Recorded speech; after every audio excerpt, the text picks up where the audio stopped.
News, सच जरूरी है। नमस्कार, एमएनएस न्यूज लाइव में आप सभी का स्वागत है। मैं हूं आपके साथ अर्शी अंसारी। आइए देखते हैं देश और दुनिया की तमाम बड़ी खबरें। इससे पहले एक नजर हेडलाइंस पर। चाचा जी तो झुक गए, लालू जी नहीं झुके, नहीं डरे, तेजस्वी ने खूब सुनाया। राज्यसभा चुनाव पर बीजेपी का बड़ा दावा, कहा हमारे प्रत्याशी ऑटो प्रत्याशी जरूर जीतेंगे। राज्यसभा चुनाव के बीच पल्लवी पटेल अखिलेश में फोन पर तीखी बहस, तो क्या अब? आइए देखते हैं खबरें विस्तार से। चाचा जी तो झुक गए, लालू जी नहीं झुके, नहीं डरे, तेजस्वी ने खूब सुनाया। जी हाँ, बिहार के पूर्व उप मुख्यमंत्री तेजस्वी यादव जन विश्वास यात्रा पर निकले हैं। कई जिलों में अधिक भीड़ के कारण वो रोड शो कर रहे हैं। बीते सोमवार यानी 26 फरवरी को तेजस्वी यादव ने किशनगंज में मुख्यमंत्री नीतीश कुमार को आड़े हाथों लेते हुए खूब सुनाया। तेजस्वी यादव ने कहा, चाचा जी तो झुक गए, लेकिन लालू यादव कभी झुके नहीं, डरे नहीं। उनका यानी लालू बेटा भी ऐसा नहीं करेगा। तेजस्वी यादव ने कहा, चाचा जी चले गए तो क्या हुआ, हम लोग अकेले ही काफ़ी है, बस आप लोग साथ दीजिए।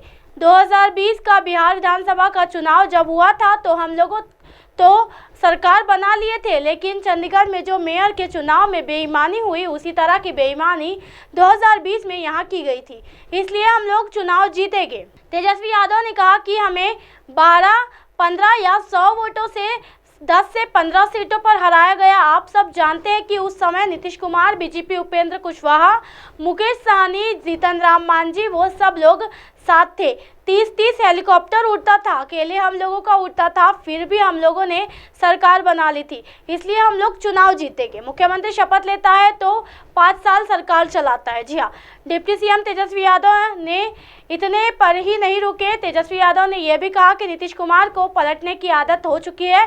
कोई मुख्यमंत्री शपथ लेता है तो एक बार तो 5 साल सरकार चलाता है, ये हर 1.5 साल बाद पलटी मारते हैं। हम लोग मिले थे इसलिए कि बीजेपी को रोकेंगे, इसके लिए देश भर में इंडिया गठबंधन बनाया गया, लेकिन चाचा जी तो झुक गए, डर गए। बढ़ते अगली खबर की ओर।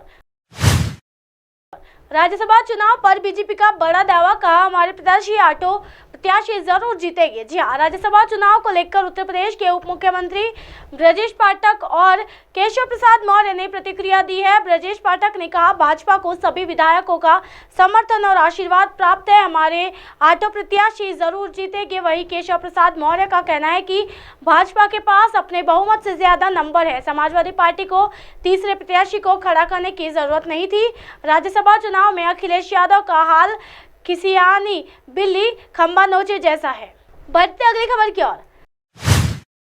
राज्यसभा चुनाव के बीच पल्लवी पटेल अखिलेश में फोन पर तीखी बहस, तो अब क्या? जी हाँ, अपना दल कमेरावादी अध्यक्ष पल्लवी पटेल सपा प्रमुख अखिलेश के डिनर डिप्लोमेसी का हिस्सा नहीं बनी, नदारद रही, तो अब सूत्रों के हवाले से खबर आ रही है कि अखिलेश के साथ उनकी फोन पर तीखी बहस हुई।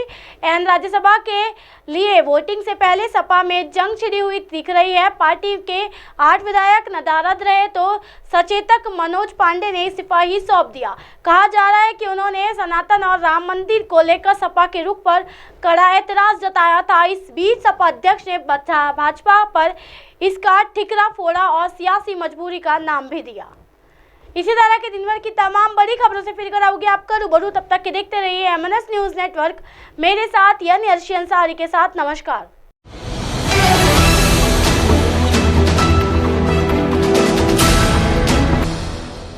ये है एमएनएस न्यूज नेटवर्क और आप देख रहे हैं एमएनएस न्यूज।